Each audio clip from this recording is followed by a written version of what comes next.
Now students, अब हम करने जा रहे हैं definitions of a binary operation. वैसे तो बच्चों हमने प्रीवियस लेक्चर में बाइनरी ऑपरेशंस के ऊपर काफ़ी डिटेल में बात कर ली है, लेकिन बच्चों वहाँ पर हमने सिर्फ और सिर्फ सिंपल से नंबर लिए थे और उनके ऊपर हमने बाइनरी ऑपरेशन इम्प्लीमेंट किया था। लेकिन बच्चों यहाँ पर हम क्या करेंगे, यहाँ पर हम कुछ सेट्स लेंगे। जैसे कि मैंने आपको बताया था स्टार्टिंग में कि ये जो बाइनरी ऑपरेशन है ये मैथमेटिक्स में कई जगह पर ये यूज़ होता है। तो जैसे कि आपने क्लास 11th में सेट्स चैप्टर पढ़ा होगा, तो बच्चों यहाँ पर हम कुछ सेट्स लेंगे और उनके बीच में हम रिलेशन बनाएंगे। आपने सेट्स चैप्टर क्लास 11th में पढ़ा है, रिलेशन एंड फंक्शन जो बच्चों चैप्टर है आपने क्लास 11th और 12th दोनों में पढ़ा है। तो बच्चों वहाँ पर हम इसका यूज़ करते हैं आज के लेक्चर में और आपको समझाते हैं कि binary operation in case of sets हम कैसे समझते हैं, कैसे हम इसको समझेंगे। तो देखो बच्चों, मैं यहाँ पर एक थोड़ी सी जो थियोरी है वो लिखता हूँ, उसकी definition. Let A B a non empty set, a non empty set, then f such that a into a, ठीक है, a क्रॉस प्रोडक्ट a, ठीक है, approaches to a is called a binary operation, is called a binary operation, is called a binary operation। तो बच्चों इसका मतलब समझो, ठीक है, कि ये हमें क्या कहना चाह रहा है। ठीक है बच्चों, सबसे पहले बच्चों यहाँ पर है, हम समझते हैं कि let A B a non empty set. तो बच्चों ये एम्प्टी सेट क्या होता है और नॉन एम्प्टी सेट क्या होता है। तो बच्चों सेट्स को हम बेसिकली इंग्लिश अल्फ़ाबेट के ए बी सी डी, ठीक है, कैपिटल लेटर में, इससे हम रिप्रेजेंट करते हैं। और जो सेट्स के एलिमेंट हैं वो या तो हमारे नंबर्स होंगे या फिर इंग्लिश अल्फ़ाबेट के स्मॉल लेटर होंगे। जैसे कि बच्चों ये कैपिटल ए है, ठीक है, और तो ये बच्चों कैपिटल ही रहेगा हमेशा लेफ्ट हैंड साइड में, capital A, capital B, capital C, कुछ भी बच्चों हो सकता है, कैपिटल आर वगैरह कुछ भी हो सकता है। यहाँ बच्चों हम यूज़ करेंगे कर्ली ब्रेसेस, ठीक है बच्चों, ये हमारी कर्ली ब्रेसेस है। इसके अंदर बच्चों एलिमेंट क्या होंगे, small a b c d, ठीक है, small a b c d. तो बच्चों ये एक सेट हो गया। इसके अलावा बच्चों जैसे कि मैं लिखूँ एक वॉबल्स का सेट लिखूँ, तो बच्चों वॉबल्स हमारे इंग्लिश में कौन कौन से हैं, ए ई आई ओ यू, ठीक है। उसके बाद बच्चों चलो यहाँ मैं बी कर लेता हूँ, इसको बच्चों मैं बी मान लेता हूँ, ठीक है। इसके अलावा बच्चों अगर मैं नंबर लिखना चाहता हूँ, नंबर, जैसे कि इसको मैं चलो सी मान लेता हूँ, ये वाले सेट को C this is equal to, तो बच्चों 1 2 3 4 5, तो बच्चों ये भी हमारा एक सेट है, ठीक है। तो बच्चों ये हमारे हैं नॉन एम्प्टी सेट, मतलब कि ये भरे हुए हैं, ये खाली नहीं है। अगर बच्चों हमारे पास कोई सेट डी है जो कि खाली है, उसके अंदर कुछ भी एलिमेंट नहीं है, तो बच्चों इसको बोलते हैं एम्प्टी सेट। ये बच्चों खाली है, तो बच्चों एम्प्टी सेट को या तो हम ऐसे रिप्रेजेंट करते हैं कि दो कर्ली ब्रेसेस बना दें और बीच में खाली छोड़ दें, ठीक है, या फिर ये बच्चों काफ़ी करीब होता है, मतलब कि इसका जो डिस्टेंस काफ़ी करीब होता है आपस में, और या फिर इसको बच्चों हम D this is equal to 5, इसको बच्चों ऐसे रिप्रेजेंट कर देते हैं। इसका मतलब बच्चों क्या होता है, इन दोनों का मतलब क्या है, इसका मतलब है एम्प्टी सेट। बच्चों जो हमने ऊपर यहाँ पर पढ़ा है ये हमारे तीनों क्या है, नॉन एम्प्टी सेट। तो बच्चों सेट्स को हम कैपिटल लेटर में रिप्रेजेंट करते हैं, लिखते हैं, और सेट्स के एलिमेंट्स को या तो अगर वो इंग्लिश अल्फ़ाबेट है तो स्मॉल लेटर में, अगर वो नंबर है तो नंबर की फॉर्म में, ठीक है। तो बच्चों ये सेट्स हमारे हो गए। तो बच्चों यहाँ पर बोला है कि A B a non empty set, then F A into A 2a, ठीक है। तो बच्चों इसको हम बोलते हैं डोमेन। सेट्स के केस में ये बच्चों हमारा डोमेन है, और ये बच्चों हमारा क्या है, इसको बोलते हैं रेंज। तो बच्चों मैं आपको ये भी बताऊंगा ये क्या है, कि अगर ऐसा रिलेशन बन रहा हो बच्चों तो इसको हम क्या बोलेंगे, बाइनरी ऑपरेशन। तो बच्चों देखो ये एक्चुअली हमारा है क्या। तो बच्चों मैं चाहूँगा कि इसको बच्चों मैं रब कर दूँ, ठीक है। तो बच्चों ये हमारा सेट हो गया। आपको मैंने समझाया कि एम्प्टी और नॉन एम्प्टी सेट बच्चों हमारा क्या होता है, ठीक है। अब बच्चों मैं आपको ये समझाता हूँ कि यहाँ पर देखो बच्चों फंक्शन लिखा हुआ है, एफ का मतलब बच्चों क्या है, फंक्शन। तो देखो बच्चों यहाँ पर क्या बोला है कि ए टू ए, इसको क्या बोलेंगे, बाइनरी ऑपरेशन ऑन ए। मैं आपको बच्चों ये समझाऊंगा इसको ऑन ए क्यों बोला गया।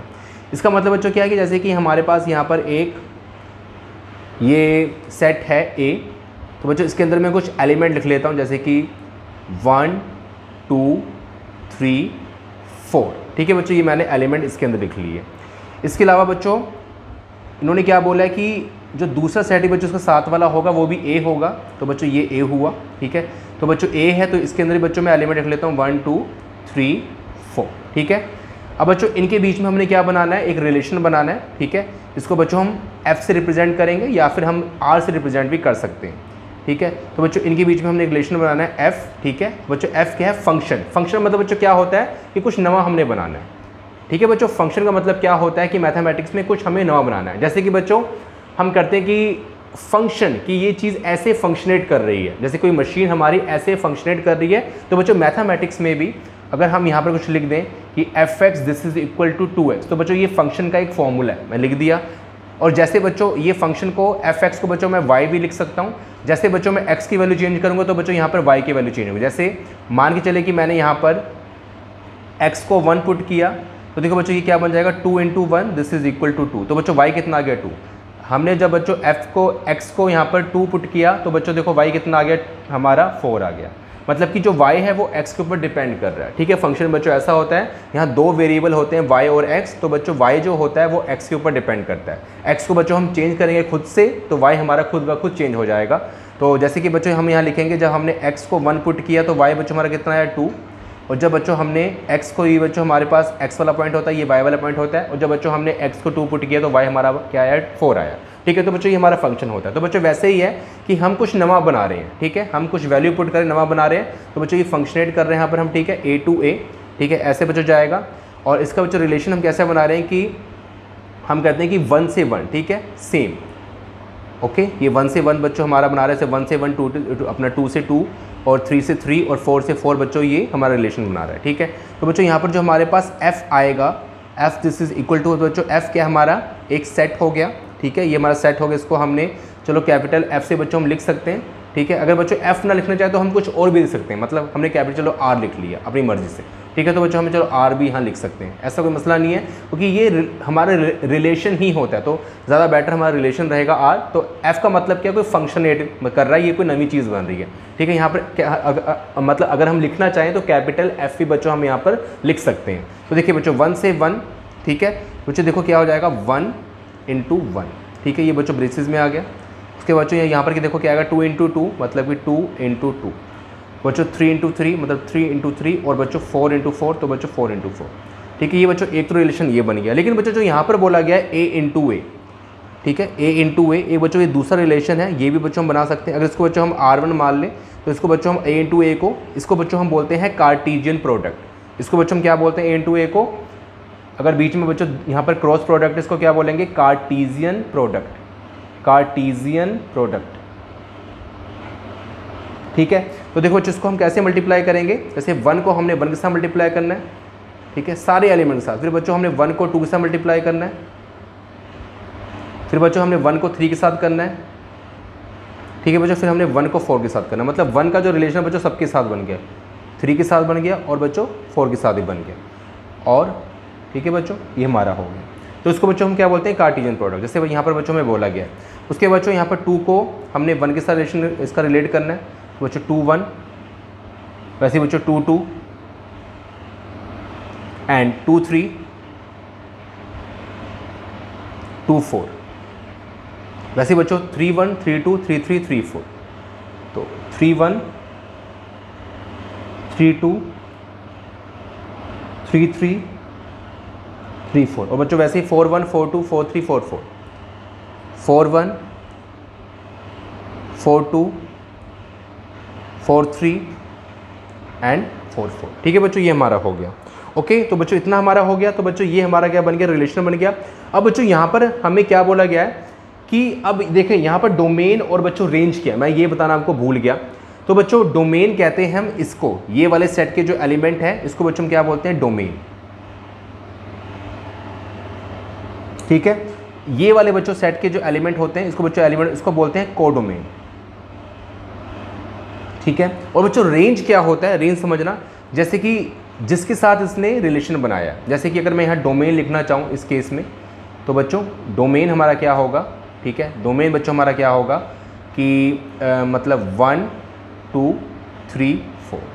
अगर बच्चों मैं यहाँ पर कोड डोमेन लिखना चाहूँ तो बच्चों कोड डोमेन भी हमारा सेम ही होगा, क्योंकि बच्चों ये ए ही हमारा एलिमेंट है कि 1 2 3 4। और बच्चों अगर मैं यहाँ रेंज लिखना चाहूँ तो बच्चों रेंज भी हमारा सेम होगा, रेंज बच्चों हमारा सेम होगा 1 2 3 4। तो बच्चों यहाँ पर अब यहाँ पर ये बात आती है कि चलो डोमेन तो ये वाला है, लेकिन कोड डोमेन और रेंज में क्या फ़र्क है। जैसे कि मान के चलो बच्चों यहाँ पर ये वाले सेट में, ये वाले बच्चों सेट में मैं बच्चों इसको थोड़ा इसको बच्चों आप नोट कर लो पहले, तो मैं यहाँ पर थोड़ा रब करके यहाँ बना देता हूँ कि मान के चलें इसको बच्चों आप पहले इसको ऐसे नोट कर लें, फिर मैं आपको बाद में करवाता हूँ, ठीक है। इसको बच्चों आप नोट कर लें पहले, ठीक है बच्चों। तो बच्चों इसको मैं रब कर देता हूँ।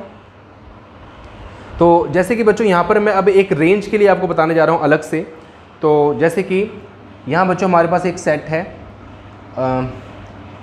ये सेट है बच्चों 1 2 3, और बच्चों यहाँ पर हमारा एक बी सेट है, और बच्चों ये बी सेट है 1 2 3 4।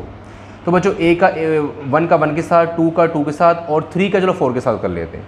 तो बच्चों यहाँ पर जो डोमेन होगा हमारा, डोमेन के बच्चों एलिमेंट क्या होंगे, सेट ए के एलिमेंट, मतलब कि 1 2 3।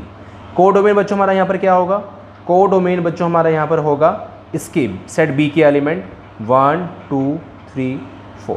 और बच्चों हमारा रेंज क्या होगा कि जिस एलिमेंट के साथ इसने पिक्चर बनाई है, मतलब जो एलिमेंट के साथ बी के एलिमेंट के साथ जो रिलेशन बनाया है 1 2 4, 3 बच्चों यूज़ नहीं हुआ, तो 1 2 4 यहाँ बच्चों हमारा ये रेंज हो जाएगा जो एलिमेंट यूज़ हुए हैं। जैसे कि यहाँ पर सारे एलिमेंट यूज़ हुए थे। तो बच्चों यहाँ पर जो ये रिलेशन है, यहाँ बोलेंगे हम इसको कैसे बोलना है, ये बच्चों रिलेशन बन गया है, ठीक है। इसको बच्चों हमने कैसे बोलना है कि ये जो बच्चों हमारा रिलेशन है, ठीक है, ये है A to B या A on B, ठीक है।